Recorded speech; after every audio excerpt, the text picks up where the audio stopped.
Ladies and gentlemen, Happy New Year's Eve.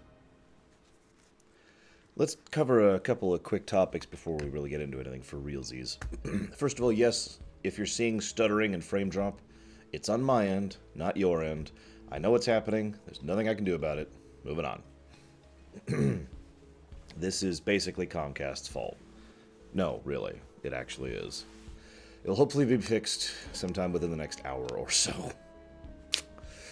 Second thing I want to mention, for those of you not aware, on the off chance you haven't heard, the floodgates are open right now for the 2018 floodgate cycle.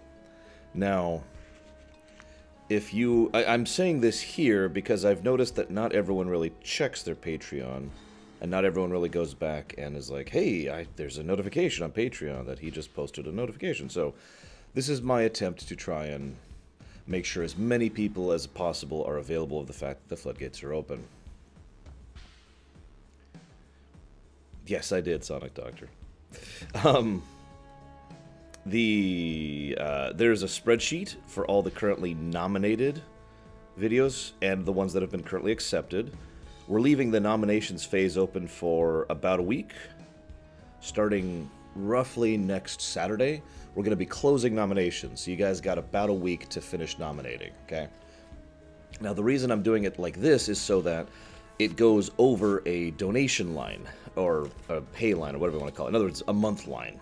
Because this way, anybody who became a new patron in December currently isn't a patron, right? They haven't put any money into the show.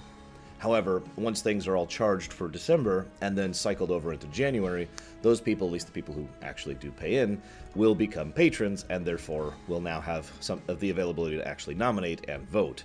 So I've been keeping track of people who have nominated things who aren't actually patrons yet, so that I can contact them personally if they become patrons in order to say, hey, you can now nominate something, or the thing you already nominated is accepted.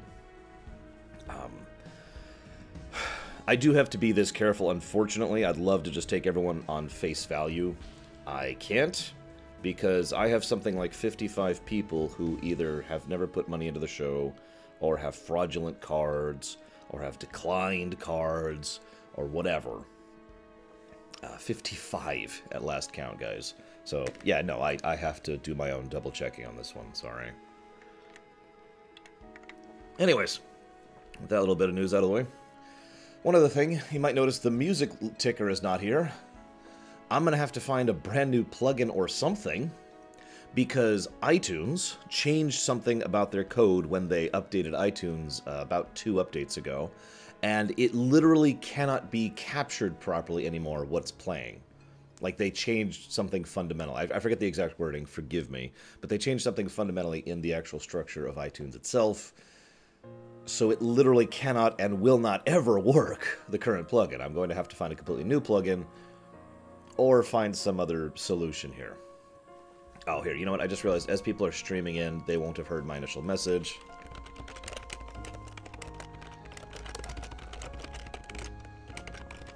There we go. That should make that clearer. Read the text. Anyways, yeah, so, we're not going to have the music ticker unless I find a new plugin, like, ever again. So, I'll be doing some time looking into it. I just haven't had time this week. We've been streaming pretty much nonstop, and I've been recording pretty much nonstop before that, so... I know, right, Lurker? Might be fixed in a couple hours. That's the latest news I got. So if you see me going stutter, stutter, stutter, stutter... I had something else to mention. Okay. There's basically no news in the last week to cover, with one big exception. However, I've decided not to cover that news because it's physically impossible for me, and I've discovered this as I've tried to talk about it with people. It's impossible for me to talk about it without getting livid with rage. And I don't like getting livid with rage, especially not on camera. So we're not going to talk about it. Anyways, moving on. I actually only really have one, like, aggregate topic for the day. And in case you're not reading the text up here, we will be mentioning Star Wars Episode 8 and opinions about Star Wars Episode 8. What we will not be doing is spoiling Episode 8, or even talking about any given scenes in Episode 8. I will ban you if you start talking about any given scenes in Episode 8. I am not kidding. This is your warning.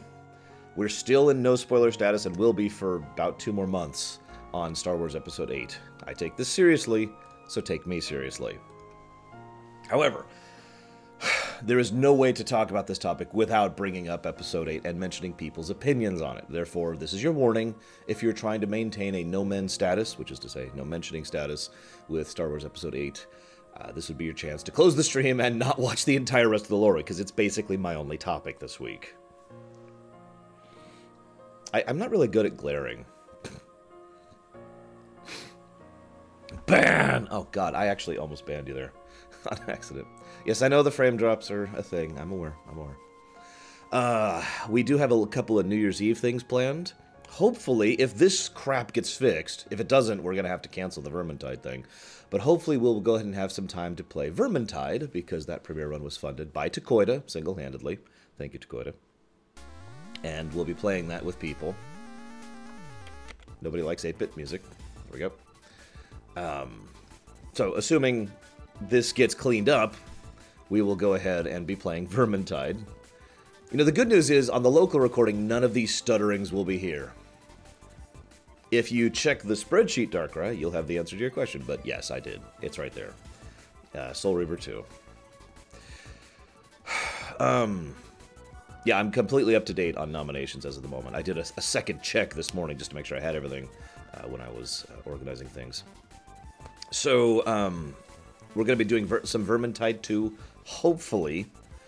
If this doesn't clean up, we'll probably just stop streaming, because at that point, I mean, what's the point? But assuming this does clean up, and I do have some faith that it will get cleaned up. I mean, it may take them a bit, but, you know, they will probably clean this up. Whenever this is cleaned up, depending on the time, Vermintide, and also...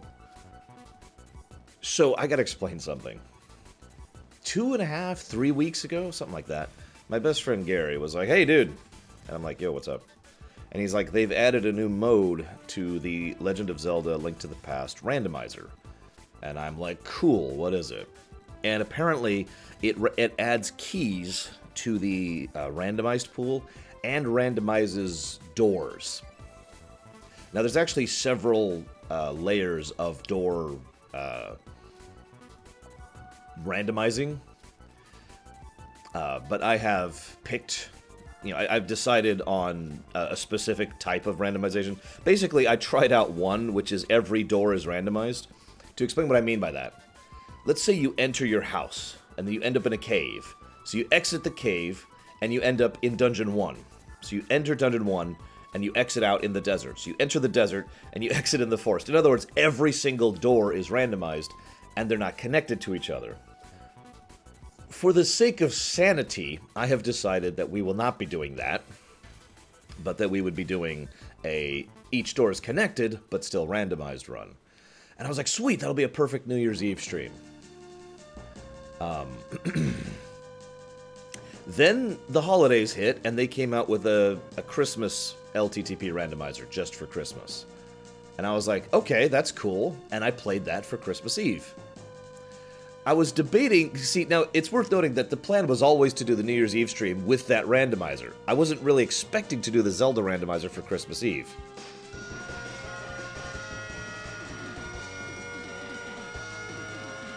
I wasn't expecting any new fear this year. Thank you very much, Darkrai. Ever and always, those Twitch Prime subs are super, super helpful. Thank you. So... Basically, I was debating just not doing my planned New Year's Eve stream, but screw it, I wanted to anyways, and several of my viewers wanted me to anyways, so we'll be playing another Zelda randomizer tonight, assuming this clears up, for our New Year's Eve stream, and just kind of chatting and hanging out and having fun, and hopefully enjoying the finale to 2017, and talking about 2017, and how incredibly awesome and or terrible it was, depending on your opinion. Frame drop for you. No, the Ocarina one actually is really super buggy and still isn't finished. It's basically still in a beta phase, so it actually can't... I was looking into this just the other day. It actually... It's possible to have an uncompletable game still. because it's not completed. So, yay. All right, this is it. This is your big warning. We are about to start mentioning Star Wars Episode 8. We're going to adjust this. Current topic. Oh, wait, I shouldn't do that. Hang on. There. Make it nice and clear that the frame drops thing is still there. How's the audio volume? Really quick, before I start going, because I don't want to have to turn around and adjust the music. Of course you follow me. What? Why? Why? Why would you do this?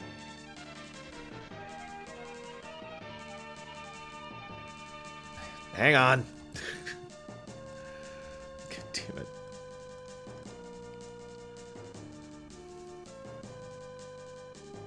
damn it. Okay, audio's good. Music's too loud. At negative 16 decibels and half volume, the music's too loud. Okay. I'll turn it down a bit more. And turn it up locally so I can actually hear it. There we go. Thank you very much, Evil Historian, for the donation. Would you like to put that towards something? If you wouldn't, I will put it towards something. Because that's how this works. Third has ideas for us getting the whole donation incentive thing built into the donation button. It's going to be kind of a pain. He's already explained it to me, and we've talked out ideas and options. So we will absolutely be working on that sometime this year. What that means for you guys is when you hit the donation button, it should take you to a thing. It'll actually take you to a part of my own website, which will have a drop-down list of every current donation incentive and what you could put it towards.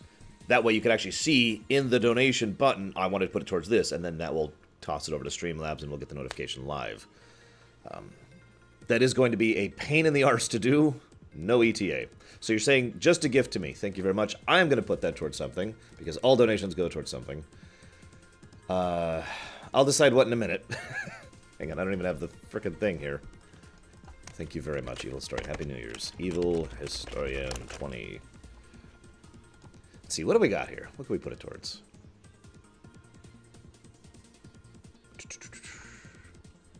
Come on. Hey, Larian. Just consider this a final notification that we're about to start mentioning Star Wars Episode 8. Just mentioning, not spoiling. If you spoil, you get temp banned. I actually think I will put that 20 towards Battletech, because I'm really excited about that game, and I really want to do a premiere run on that game. So thank you very much for helping fund the Battletech stream. Put you up here now.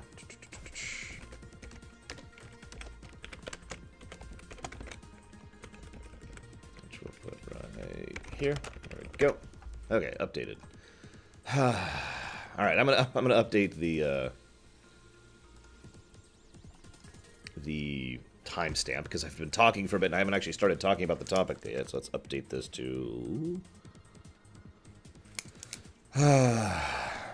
Yes, this is the almost spoiler Olympics. We're about to mention Star Wars Episode 8. This is your last chance.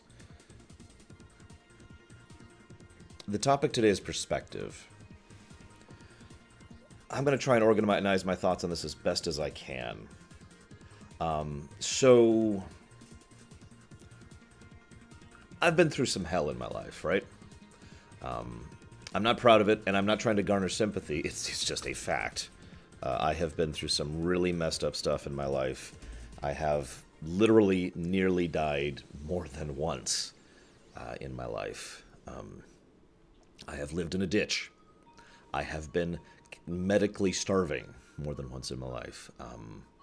I have suffered significant pain in several medical aspects of my life, mostly my back and my kidneys, and as well as my leg. I've been hit and then run over by a car.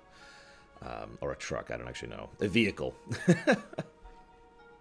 So, I'm saying all of this to say that for all of the horribleness that I've been through, one thing I've noticed consistently in my life is that it has given me a degree of perspective.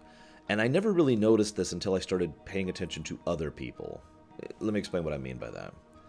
People who have really cushy lives or have never had to deal with really worrying about how they're going to feed themselves or their family the next paycheck, or really concerned about if they're going to be able to, function, in any way, like if they're going to lose their house or if they're going to no longer be able to walk, or in other words, basically haven't had to deal with any crap. Sometimes, gotta add that, but sometimes I've noticed that people who haven't had to deal with any crap in their lives are really, really spoiled. I bet some of you know what I'm talking about here. They look at this stuff, they look at like, oh God, no, and I've heard people who basically enter I know 2 people in my real life who have entered actual prima donna status for how much they would get upset and how much they would be like, oh God, and ranting and raging and yelling and screaming because they didn't get the right burger setup at Burger King. Note, I am not saying there's anything wrong with being upset about getting the wrong order at a restaurant. You should get what you ordered for. I mean, duh, right? But this is all about, again, perspective. That sucks. But it's not the kind of thing that, in my opinion, you should lose your cool over. It's not the kind of thing that you should rant, or rage, or yell about, or anything like that. It's a problem that should be dealt with. Now, obviously, let me just make this clear. I'm not saying that everyone in the world should go through hell like I have, just so they can understand perspective and tolerance and restraint. I'm not saying that, because I don't want anyone in the entire world to go through what I've gone through. But I have noticed that a lot of people without this perspective tend to blow things completely out of proportion. You probably have already figured out how this topic ties in to Star Wars VIII: The Last Jedi. That is true, Carbon. What Carbon says is true. I know one person in my life who has been through a lot of crap and is still a fairly spoiled prima donna person. So what you have experienced is not necessarily an indicative of that's right, of what kind of person you are going to be. Duh. As I like to say many times, 2 people can go through the exact same circumstance and come out with completely different outputs. So, Star Wars Episode 8, right?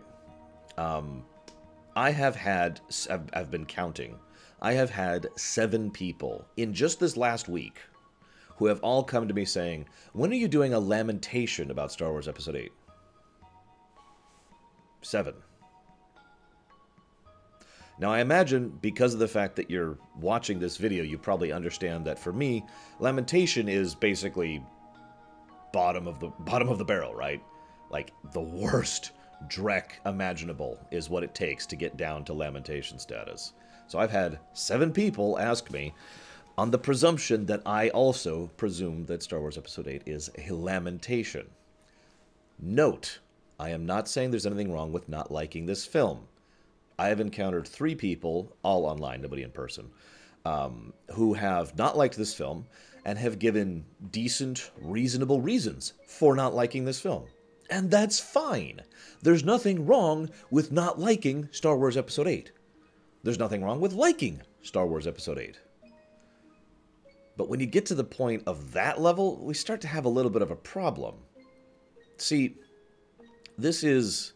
No, some of these were comments on that video, actually. Hey, Spinobi. I hope you get better very soon. No, I didn't do a lamentation on Phantom Menace. Phantom Menace was not lamentation material, in my opinion. Granted, lamentation is going to be is something that's a judgment call by me. I mean, I debated for literally about an hour whether or not Justice was lamentation material or not. That was a very careful, considerate thought. But anyways, point being, this ties into the whole screeching chorus thing that we've had going on for the last couple of weeks about Star Wars Episode 8. I'm sure you've heard of it to some extent or another. You might not have, and if you haven't, I'm actually grateful. You know, that's awesome. But a lot of people on the internet, a lot of media on the internet, has been pretty much going out of their way and screeching about how absolutely god-awful this video, or this movie was, about how terrible it was, about how it's an absolute abomination, it's worse than Episode 1, it's worse than the prequels, it's worse than the Star Wars Holiday Special, blah, blah, blah, the hate train, bandwagon, etc. Again, note, I am not saying there's anything wrong with not liking this film. That's not the point of this discussion. Your actual opinion on this discussion does not mean anything to this. It's actually not even part of this topic. Right? Actual opinions don't matter here because that's not this topic. This topic is about perspective. Now, let's go ahead and talk about the perspective itself, because I haven't really mentioned how perspective has to do with Star Wars Episode 8. This is when I admit that this is purely a theory, on my opinion, because I don't know. The amount of, for lack of a better term, outrage about Episode 8 is weird. I know it's Star Wars, and Star Wars is one of the biggest franchises in the world. I get that. So obviously anything that affects Star Wars is going to affect it to a larger extent than anything else. This is sample size theory, Lore and Plug, in a nutshell. It's like anything about World of Warcraft, to use a parallel. You know, anything that's going to affect this is going to affect it to a larger extent. I'm with it. But I still find this to be an unusual amount of outcry, especially given how much it's been a going back and forth situation. Now, thank God I haven't actually seen any of this on my own, in my own viewership, with like very, very rare exceptions, and even then it's been very civil. But I have seen on random threads, on theory crafting forums, on critique pages, and actual film critics and YouTube film critics, people who have been going back and forth and back and forth and back and forth and back and forth, just ranting and raging at each other, like someone just put a dividing line, and you either love the movie or you hate the movie. And you, right? I'm sure some of you have seen this exact thing. Let me go into something else really quick. Let me go into a side topic that's related to this, because this is what prompted this.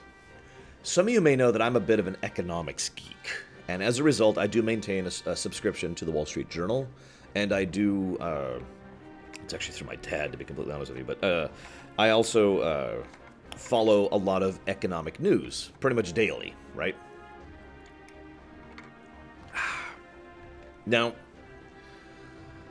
more than one of those economic news sites and economic news bulletins and papers and whatnot have actually stated things like, and hang on, let me pull up some exact examples here.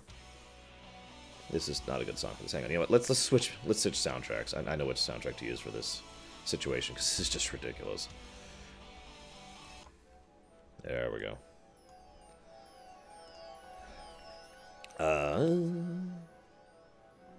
So I have actually had people, this is not a joke, I've actually had people in economic news, I want to stress this is not geek news, this isn't Polygon or Kotaku.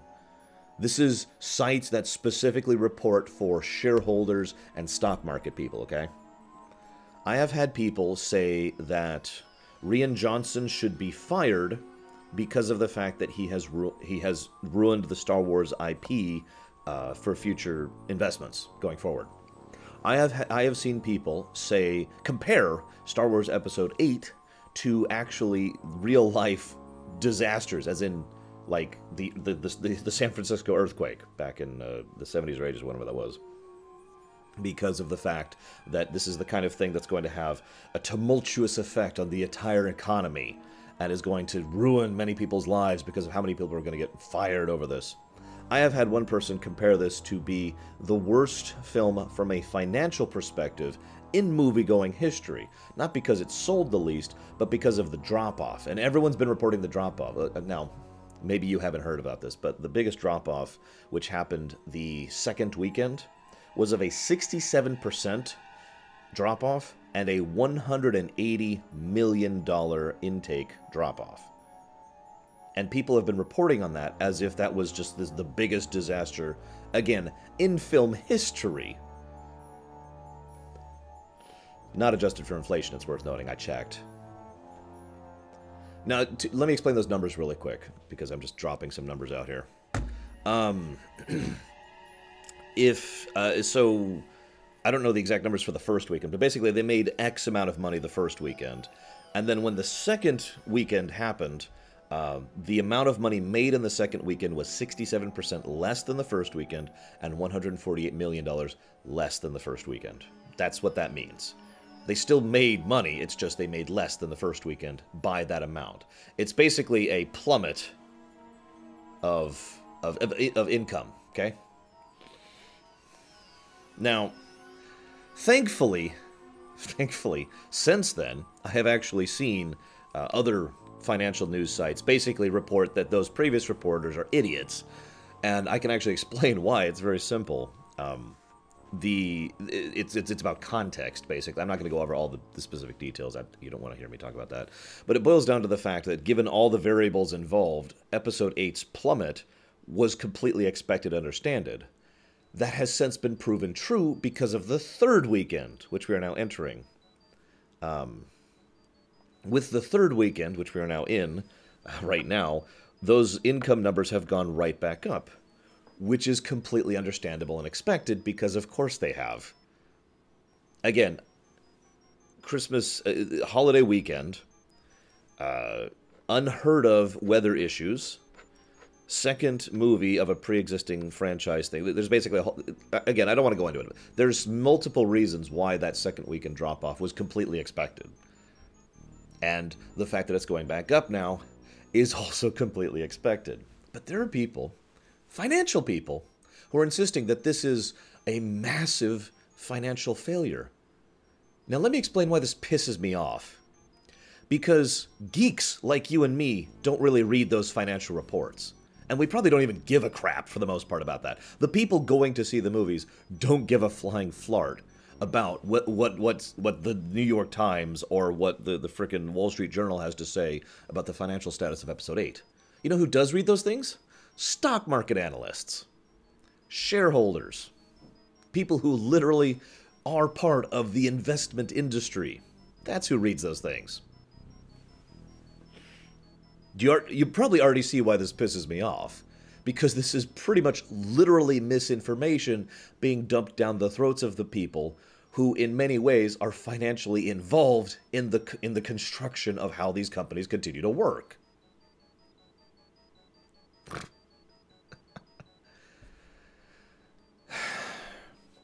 By the way, at last count, this is still an estimate. But at last count, they're going to top 537 million this weekend, the third weekend. Which would be a new record in some particular respects. Not like for a weekend opening, but just in general.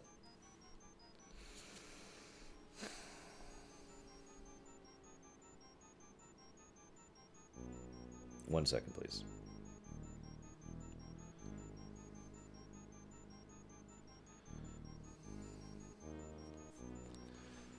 So, hi, Leander. Stop eating them out of house and home.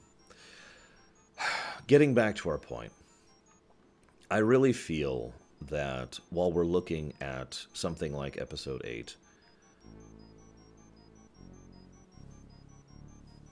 yeah, this is the only topic for today, Carbon, and then we're probably doing Vermintide, and then we're probably doing Zelda. There's our ETA. Nothing happened the last week. And now again, I want to stress this point again because I really, really, really want to make this point as clear as possible. If you like this film, that's awesome. If you don't like this film, that's awesome. I know this sounds rude, but I don't actually care that much. Your opinion is your opinion, and you're not only entitled to that in the real sense of the word, but you're also, you know, that's something that should be, that people should have differing opinions. Gadur. Now, what I'm upset about is people who basically just take it too far. And this is when we get into my theory. Why? Why is it so ridiculous? Why is it going so far over the top when it comes to Episode 8? And again, this is pure theory. But I think it's because of the above-average mentality. Which is a new phrase. I've never used that before. But it's about perspective. Let me put it to you this way. I have a theory that there are certain people, and again, I'm not accusing any individuals of this, but there are people who look at a game, or a show, or a book, or a movie, and it's above average, right? And so they look at that like it's crap and terrible, because it is merely above average. You probably already see where I'm going with this. Let me use a little bit of context for this. Some time ago, just within the last year, someone, I think it was Jim Sterling, gave Breath of the Wild a reasonably good score. I think it was like a 7 out of 10 or something like that, you know. And people blasted him for that. How dare you think so ill of this game? How dare you spit on this game? Because apparently, that score is bad? There's actually a reason. There's actually a freaking reason that I use the terminology of net positive. And I have used that terminology for many, many years, long before I actually started the show. Like, for me, for example, I don't mind mentioning my opinion really quick. I thought Star Wars Episode 8 was a net positive film, right? And yet I have actually had people who have come after me for being an apologist for the film. I have actually had people in private messages who have come after me for being too negative on the film. Because for me, it was a net positive. Above average, in other words. You see how this ties into the whole perspective thing? Because my theory is that too many people, frankly, lack perspective. That they look at the best games ever, that they look at the best movies ever, that they look at the best shows ever, and they say, that, you know, that's the standard. And so either if this doesn't, you know, line up to that, it's garbage, or people who think it doesn't line up to that are wrong because they're garbage. You know, again, the two sides of the argument I keep hearing. Yeah, and yeah, we got the IGN problem. I should just call this the IGN problem. It's IGN syndrome, because syndromes are always negative things. The IGN syndrome, that an 8 out of 10 is a bad score. I mean, seriously? 8 out of 10 is a great score. You know what? I actually do remember GameSpot's review of Kane and Lynch. I do remember that. And yeah, this isn't old. This isn't a... I feel like that's what we're seeing here. That we're seeing this kind of IGN syndrome with regards to Star Wars, and it's being blown out of proportion more than usual because of the fact that it's Star Wars, that it's a mainline Star Wars film. And I'm not sure what to make of that.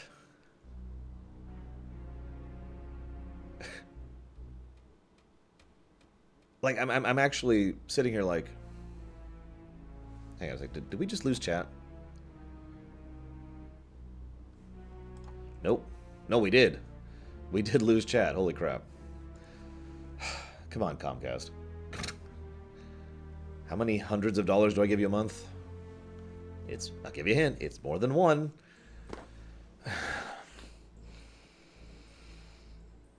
Anyways. Yep, there it goes. Alright, hang on. I gotta reset the chat now. Looks like chat's back now, because I just saw Norlux say screw chat. Or screw Comcast, sorry. Let's reload that. Anyways. It also reminds me what you can't see chat now, but Mandarton just said, I have a friend who thought he was harsh on Dragon Age Inquisition because he said he gave it an 8. And again, an 8 is not bad. Well, see, again, here's the thing. Let me get fully moderate about this, okay? I think that if you go into Star Wars Episode 8 and you expect it to be a 10 out of 10, and it's actually a 6 out of 10, there's nothing wrong with being disappointed by that. There's nothing wrong with looking at it and being like, damn, I really thought this was going to be awesome, and it was merely okay. There's nothing wrong with that perspective. What's wrong with the perspective is when you turn around and start screeching and raging and talking about Star Wars has ruined forever, and how this is one of the worst films ever made, and this is the worst Star Wars film ever made, and oh my god, they should be fired. People should be fired for this. They have destroyed everything. What's wrong with you? How could you even possibly like this film? And so forth and so on. Again, that's why this is the topic. It's all about perspective. There's nothing really wrong with liking something or unliking something. There's something wrong with taking things to extremes. With looking at a Star Wars film and treating it like it's a big deal. Let me phrase that a little bit differently. Hang on, I just... Anyone remember Mass Effect 3?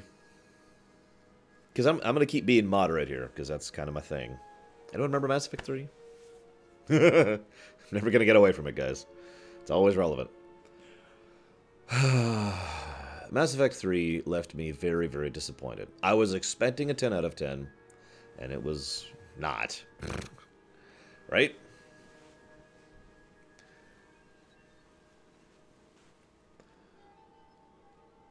There was nothing wrong with how upset I was about that. There was nothing wrong with how you guys were upset about that. There's nothing wrong with that at all. What I remember is that I sat down and I talked about how disappointed I was with them. Does anyone remember that? Now, it's been many years. But I remember sitting down and just talking in just kind of a disappointed tone about what I was hoping for and what didn't happen. Yada, yada, yada, right? The relevance here is that even back then, I wasn't a screeching chorus.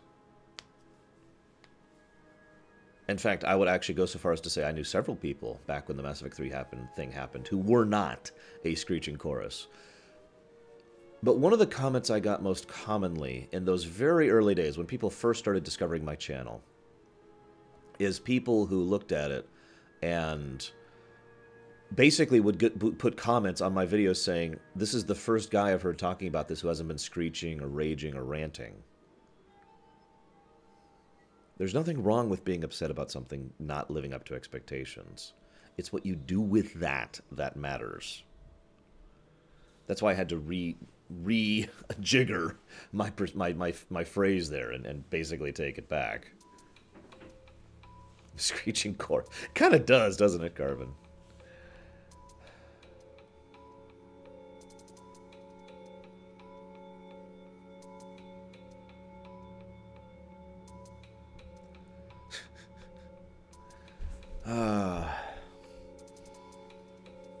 Otherwise, I don't really know. I don't know what to make of it.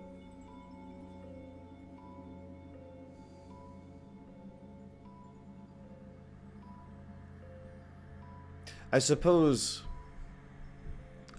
mentally, thank you, Bartman Dilemma. Was I really? I mean, I'll take your word on it.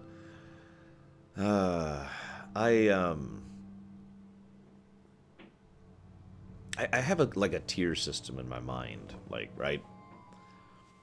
Got the wrong burger at Burger King. It sucks. Right? Very low tier. Comcast is screwing with my ability to function. Still pretty low tier, let's be honest with ourselves. I mean, this is irritating, but this irritation will be fixed, and it honestly isn't that big of a deal. You know, Mass Effect 3, or what's another thing I've been disappointed by recently? I can't think of something. I'm sure there's something, you know. Still pretty low tier in my mind. In other words, this is why we're tying back into that whole perspective thing. There's nothing... Okay.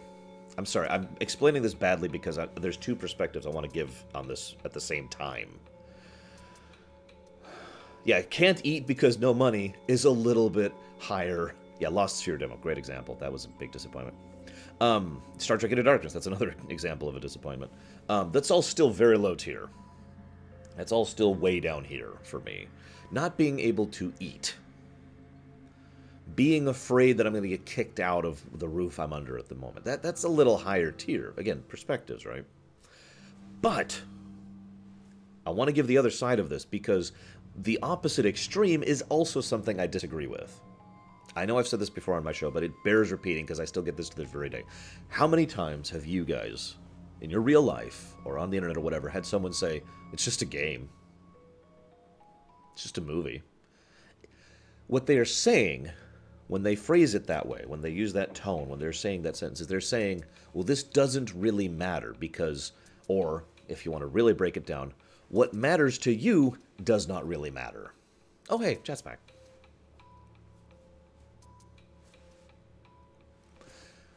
Because, remember, it does matter.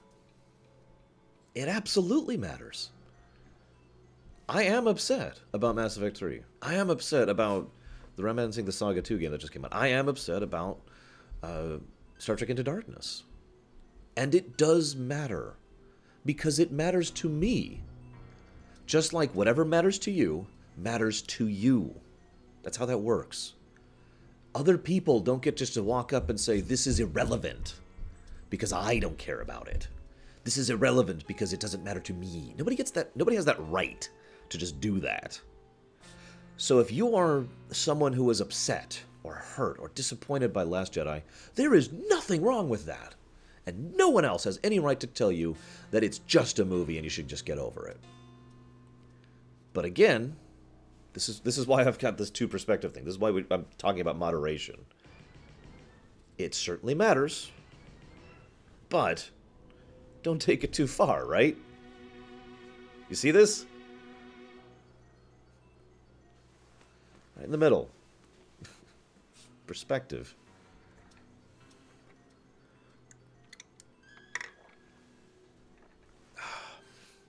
Actually, we've changed around what we're streaming tomorrow, just as a heads up. Because I realized I already committed to the Expeditions thing, so we're doing that instead. I'm sorry, one moment.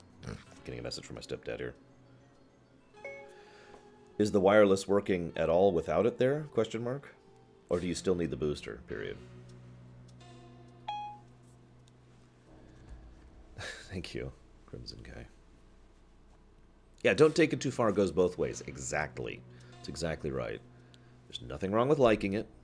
There's nothing wrong with disliking it, as long as you don't go too far in either direction. I'm sure the comment section is going to be great. I'm sure there are people who will be saying good and bad and terrible things. Who knows? It'll be interesting. I still honestly, maybe this is just my idealistic stupidity, but I still honestly believe that people don't need to have terrible things or to experience terrible things to really have perspective. That level of moderation doesn't require hardship. Let's pull this right away from real life. I talked about some real life hardship. Let's talk about fictional hardship. I've seen some truly dreck movies. I have seen Birdemic, okay? I have seen bits of The Room. I have seen Battlefield Earth 3 times. I have seen Howard the Duck twice. I have seen the original Spider-Man movie. No, not the one you're probably thinking of. I have seen the original Captain America movie. I have seen really terribly bad, awful films. But I don't think you have to have been exposed to that kind of cinematography to be able to look at something and look at something with a little bit of perspective. Yes, the 70s one. That's right, Darkrai. God. Birdemic. Hang on. Muku is spreading flagrant lies in chat. I think we need to have him executed. I have not seen 50 Shades of Grey. I will never see 50 Shades of Grey. Good God. If you guys request 50 Shades of Grey, I have a loophole to say no. It's technically on the forbidden list. I've seen Mass Effect 3's ending being... Oh, you weren't even able to spell your name!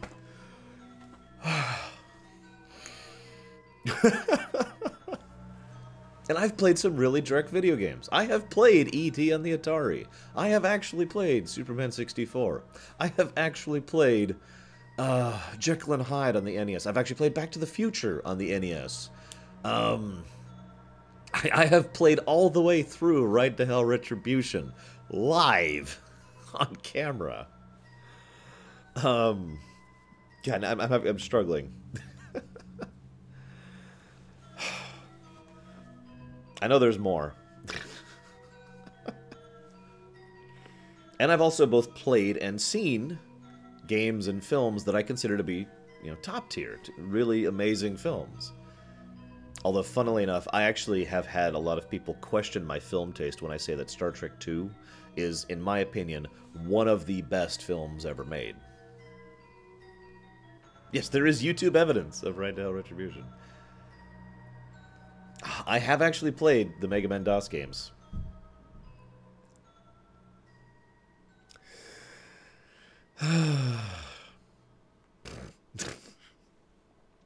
So it is worth noting that, just like the real life thing, by default, I do actually have perspective when it comes to... I shouldn't say this way. I'm saying that the wrong way. I have experience when it comes to good and bad when it comes to fiction. But again, maybe I'm just an idealistic idiot, but I don't think you need that kind of perspective. Excuse me, experience. I don't think you need that kind of experience to have that kind of perspective.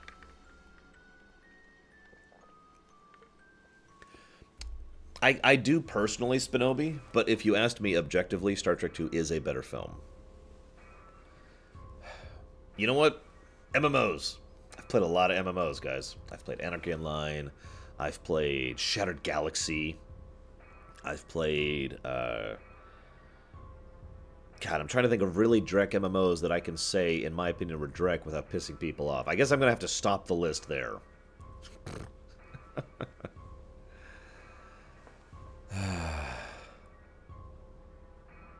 Yeah, Return of the Jedi was, when it came out, was rated very low. That is true.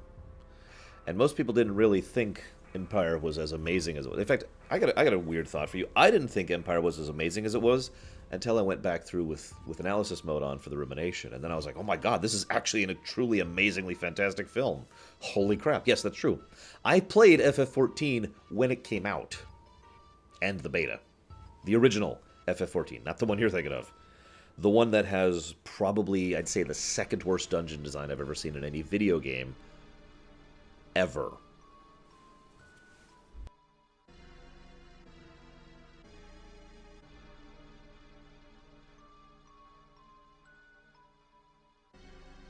I was going to say, Blade Runner is a good example. I actually have a term for this.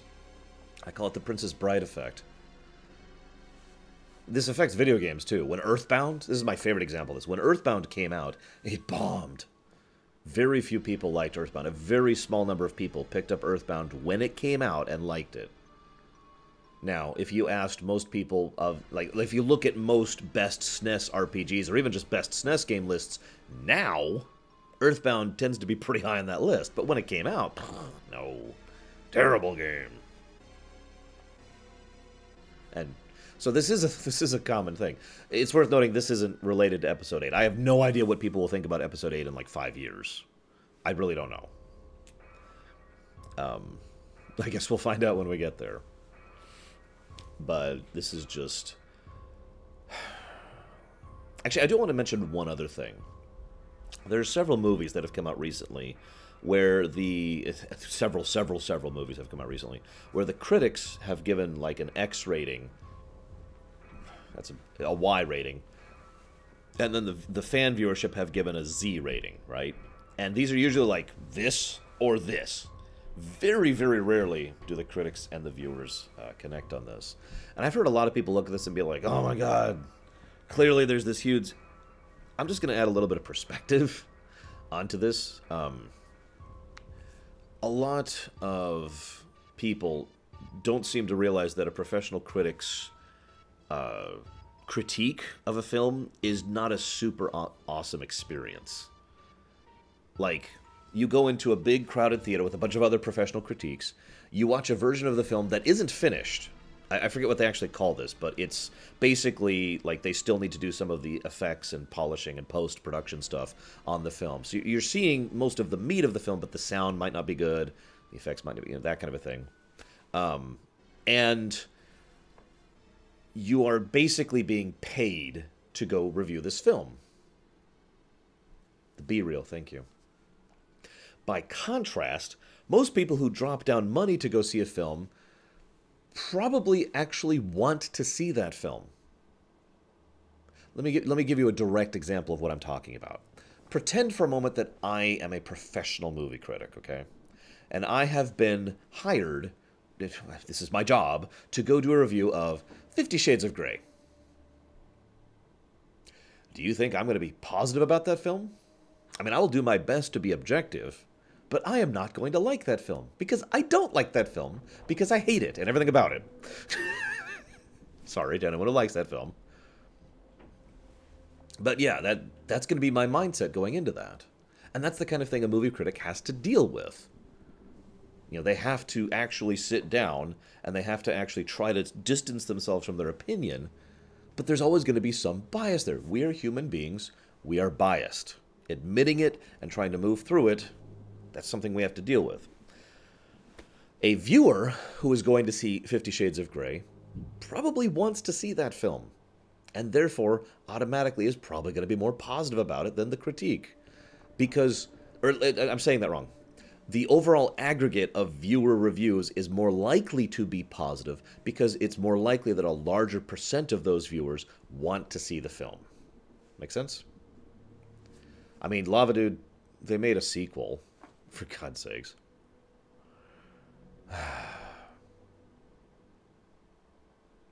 Okay, Carbon, I know you're pulling it technically to be funny, even though you're actually correct, but when I say professional movie critic, I'm speaking of like a specific industry. I don't live near Hollywood. I don't go to the working cut things. Newspapers and websites and television shows don't pull me on to their things to discuss it, and I don't have a professional account on Rotten Tomatoes, so I am not that category of movie critic. Anyways, now Muku brings up an excellent question. What about when critics like a film when others don't? That's a good question. I've seen a couple of instances of that, and it has happened here and now. It has happened. It's actually much rarer that happens. But usually when that happens, what we're seeing, this is purely my opinion. Everything I said before is pretty factual, right?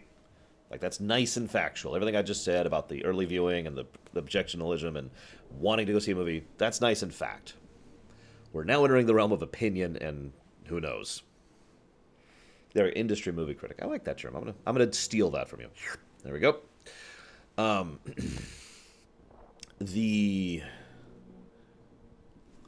My opinion, without facts really backing it up, is that when critics go and are like, this is amazing, and then viewers go and they're like, oh, it's not, we're seeing not only a little bit of the whole IGN syndrome thing going on, because remember, they went to see the movie that they were hyped for, and it might not have lived up to that hype from the viewer perspective, but critics tend to industry critics tend to bandwagon, I've noticed. In fact, I have actually spoken negatively about industry film critics many times because of the fact that there tends to be a lot of politicking and there's a lot of bandwagoning when it comes to them. I have noticed these trends, and I don't actually want to sit down and go by an example case, but several movies in the last 2 years, I have seen industry critics look at films and say, basically what is expected of them, for lack of a better way to put that. What is required of them from the political perspective, or from the cultural perspective, or from the social perspective, or from the perspective of keeping their jobs. Now, I'm not saying they were bribed off. That's way too overt. That's way too 1990s. No. We have entered the realm of the politic, where vagaries and implications rule.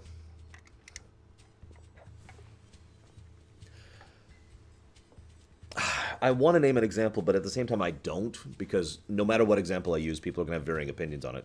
So let me just say there's a film that came out last year that was, in my opinion, not a particularly good film, but was a film that was very politically good. You know, that people should like, basically, because it did certain things that were culturally relevant now. And so I saw several industry movie critics look at that film and praise the hell out of it, because it was expected of them. And it's worth noting, this isn't even necessarily as an insidious "you'll be fired if you don't give a good review" thing. Imagine being the one industry critic who doesn't give a good review to that.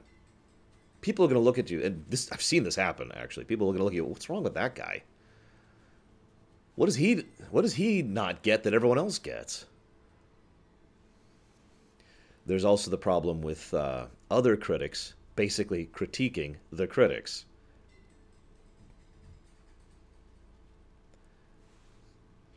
So, it is my opinion that we get a little more homogenization from industry film critics, and it is my opinion that that's why sometimes, again, it doesn't happen all that often, why sometimes we see a film critic, yeah, peer pressure is a great way to put it, a film critic and film critics in general rate a movie very highly, whereas viewers have rated it very lowly. Opinion. Don't have any real fact. I mean, I have some facts to back that up, but it's a lot less hard than my earlier statement.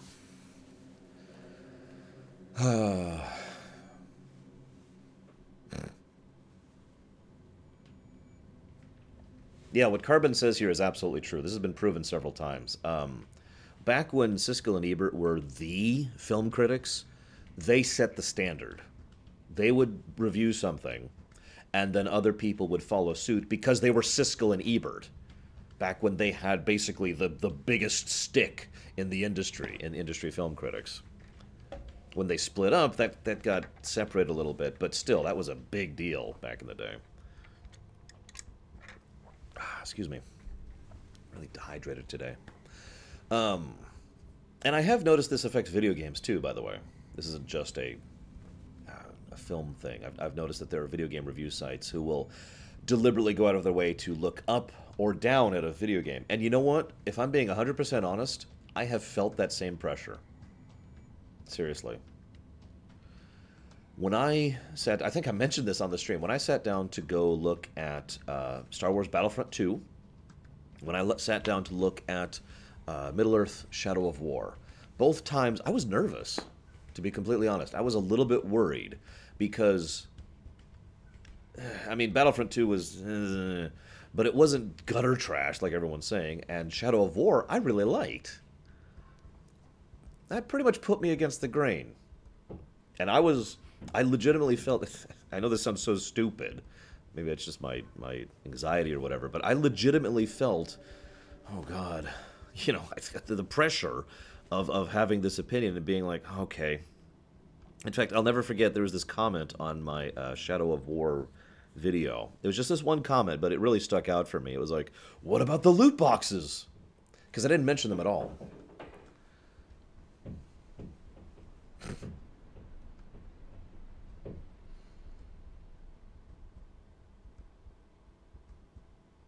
Oh, Battlefield Gothic, yeah.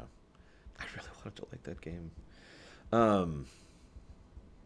Now, I have thus far managed to give my honest opinion, but I'm not going to lie, I have still felt that same pressure to bow to the pressure, to bow to whatever is popular at the time, to bow to the sway of the waves, you know. I did. I had a category just for this on my Game Awards thing we did last year, or last week, excuse me. Last year. Wow. I'm gonna poke at Comcast really quick here.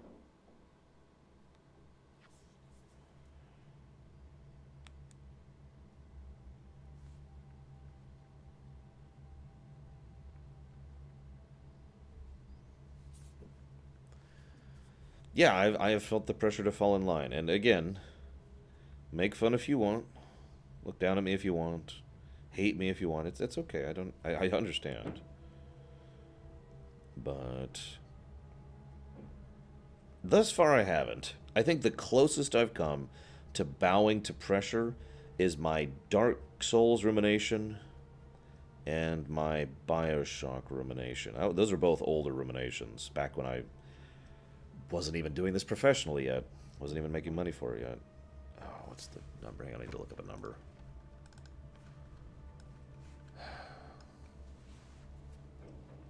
Oh, absolutely. I don't know if you watched the stream, Zenkodak, but for Shadow of War, I was testing multiple different ways to see how intrusive the loot boxes were, and they never were. Not once.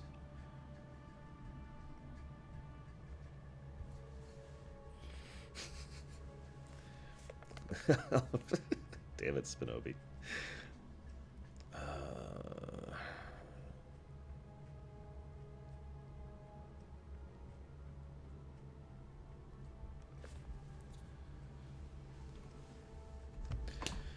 Hopefully they'll respond to that soon, because this is getting ridiculous.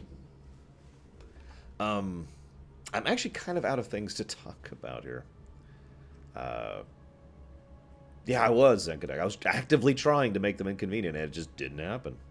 And by contrast, as Lurker points out, Battlefront 2 shoved them into my goddamn face. And I got a negative for it. One of the only negatives I gave Assassin's Creed Origins was the fact that the game stopped. Literally stopped, completely unavoidable, part of the main plot, and said, you can go buy loot boxes. And I gave the game a negative for that. Because it was like, by the way, buy our loot boxes. And we could talk about episode 7. I will say this, by the way. Take this as a peace offering, if you will, or maybe just a summary of my opinion. I'm about to give my episode 8 opinion. This is your warning. I have no desire to really see it again in the theaters. I saw episode 7 in the theaters 3 times. I saw Rogue One in the theater 4 times, I think? A bunch. Make of that what you will.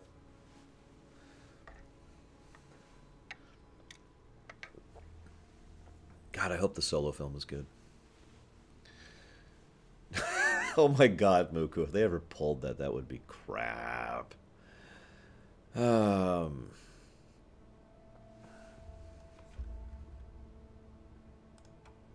loved Rogue One, by the way. I really did. Rogue One was awesome. Yeah. Oh, actually, I do have one more topic. I just realized I actually have another topic. I totally forgot about this. Hang on, let me pull up the topic thing here. Current topic, 2017. Here, I'll even do the timestamp. This is a real show and everything. God, I've been talking for an hour.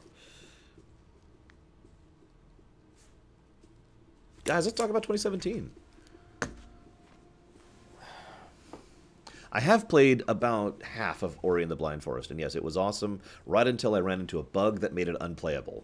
Like, literally, I couldn't progress, so I had to put it down, so I've never actually beaten it. Thoughts on 2017, guys? It's almost over. It's been a really interesting year.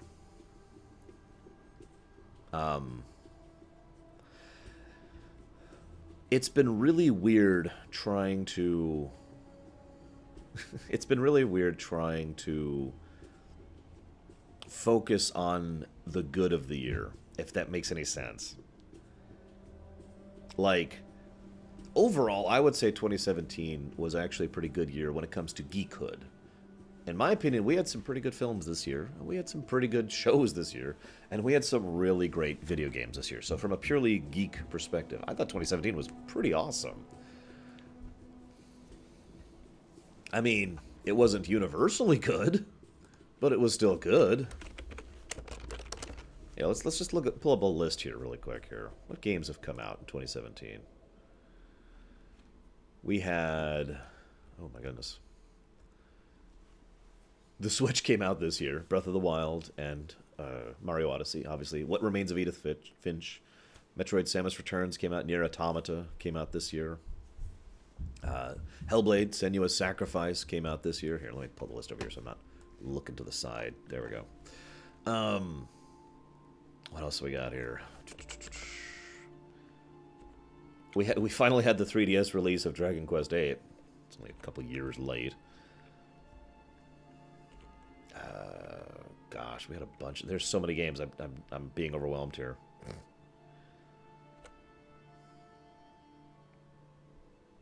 Nintendo finally entered the mobile market this year. Mass Effect Andromeda came out this year. Shadows of War came out this year. Horizon Zero Dawn came out this year. Persona 5 came out this year. And I know a lot of people like that one. What else we got here? I was going to say, that didn't come out this year. Apparently, Dragon Quest Heroes 2 came out this year. I still haven't played that. Someone gifted to me. Thank you very much, by the way. What else we got here? Dawn of War 3 came out this year. Just looking down the list.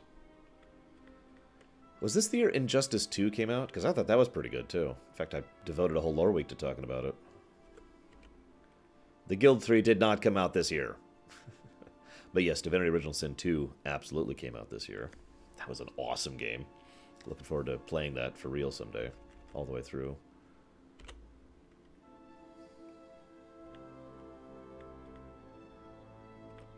Ever Oasis came out this year. That was one of those not very well publicized games. That was pretty damn good. The FF12 port came out this year.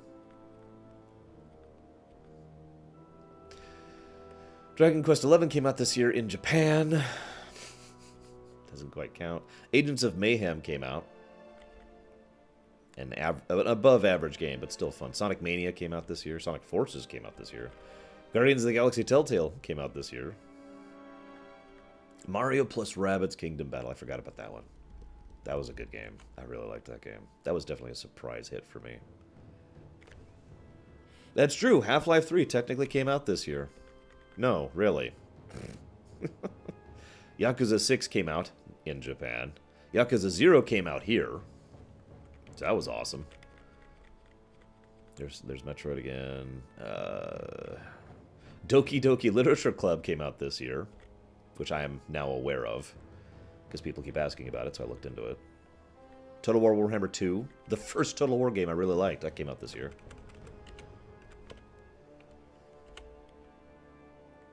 What else we got here?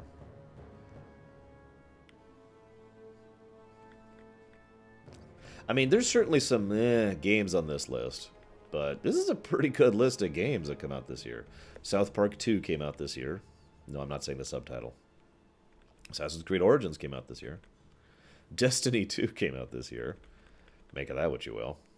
Wolfenstein 2. I loved about half of that game. Call of Duty World War II came out this year. Sigh.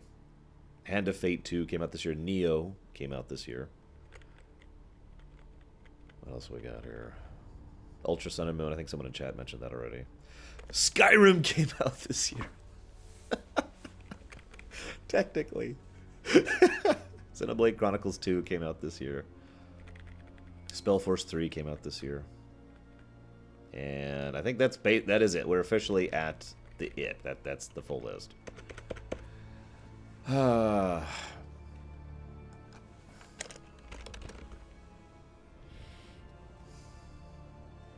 Let's look at films. Dunkirk came out this year. Get Out came out this year.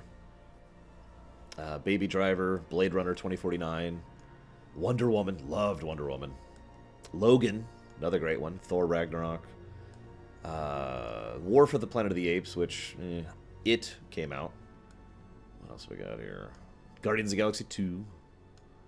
Justice League. Spider-Man Homecoming. Alien Covenant. What else came out? John Wick 2 came out this year. Actually, forgot about that. Jumanji just came out like a bit ago. The Lego Batman movie came out this year? I didn't know that. And Transformers 5! Sorry.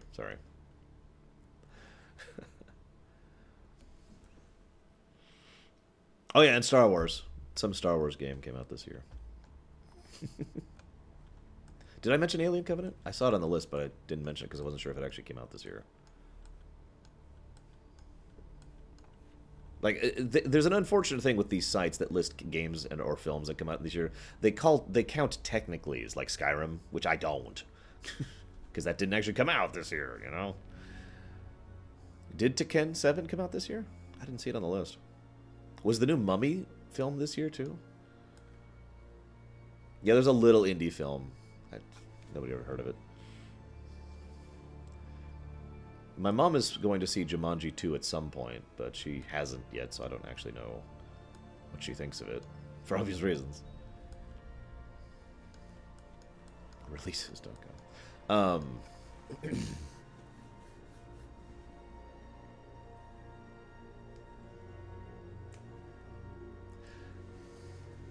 Sorry, this is just funny, looking at some of the best films of 2017, and most of it is going straight off of the Academy Awards. And if I could be completely blunt, the Academy Awards can go burn. I'm sorry. That's my opinion, but the Academy Awards can go... Oh, Kingsman 2 came out this year. That's true. Forgot about that one. What is this?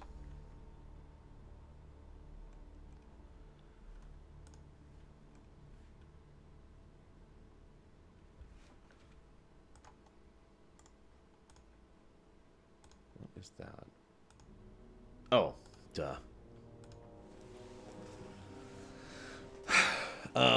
So anyways... The true ending of FF... That's not true, Leander. FF15 is still coming out. Princess Bride? What about Princess Bride? I mean, it's an awesome film that I love, and I wish I could do a voice acting bit of someday.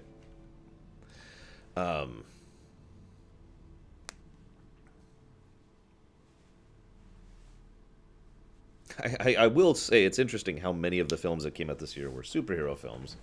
But, again, call me a weirdo, but I liked a lot of the films that came out this year. I even liked Episode 8. Net positive, net positive. I'd say the only films that came out this year that I really loved were Thor Ragnarok and Wonder Woman. Like, the other films were enjoyable and good, but those are the two films I'd really like to see again. Yeah, it's like a 50 gig game, isn't it, Darkrai?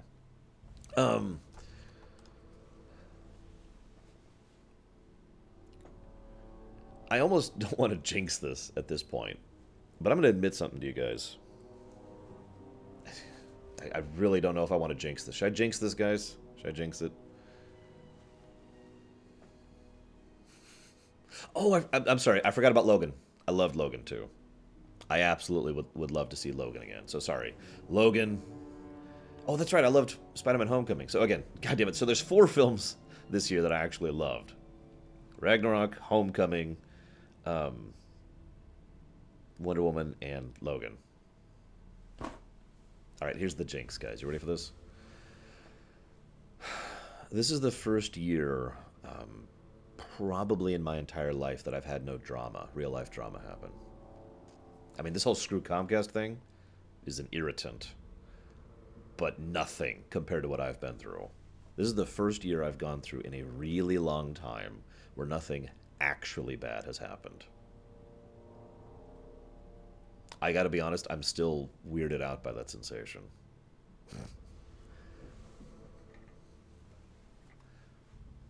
I legitimately don't know what to think of it. I go to lay down at bed at night and I'm like... I'm not worried about anything in the next week or month or whatever. I'm not afraid. This is so weird. Like, I know that sounds stupid, but it's legitimately weird to not have fear. Like, legitimate, horrible fear hanging over my neck like the sword of Damocles.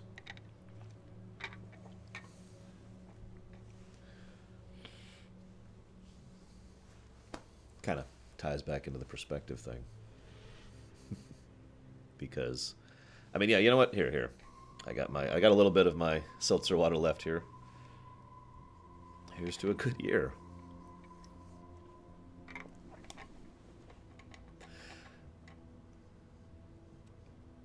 It wasn't the best year ever, but it was technically my best year ever. Net positive. Gotta keep that in mind. Nothing terrible.